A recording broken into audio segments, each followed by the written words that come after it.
बहुत सुंदर नाच गीत लेके आई हूँ। आप लोग सुनिएगा ज़रूर। आप लोग के अच्छा लगे तो वीडियो के लाइक, चैनल को सब्सक्राइब जरूर कीजिएगा। आप लोग के दिल से धन्यवाद। कहाँ पवलू नाना दा सोने के टिकुलिया, कहाँ हो पवलू नाना दो सोने के कंगनवा, कहाँ हो पवलू नाना दो सोने के कंगनवा, कहाँ हो पवलू ना। कहाँ पवलू नाना दा सोने के टिकुलिया, कहाँ हो पवलू नाना दो सोने के कंगनवा, कहाँ हो पवलू नाना दो सोने के कंगनवा, कहाँ हो पवलू ना। गईनी बजरिया पौनी सोने के टिकुलिया, सोनरवा दियलस ना भौजी सोने के कंगनवा, सोनरवा दियलस ना भौजी सोने के कंगनवा, सोनरवा दियलस ना।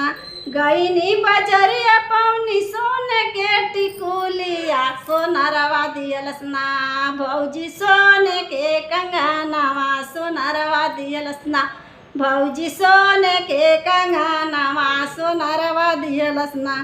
कहाँ पवलू नाना दा हो आँखी के कजारवा, कहाँ हो पवलू नाना दो धानी रंग चुनरिया, कहाँ हो पवलू नाना दो धानी रंग चुनरिया, कहाँ हो पवलू ना। कहाँ पवलू नाना दा हो आँखी के कजारवा, कहाँ हो पवलू नाना दो धानी रंग चुनरिया, कहाँ हो पवलू नाना दो धानी रंग चुनरिया, कहाँ हो पवलू ना।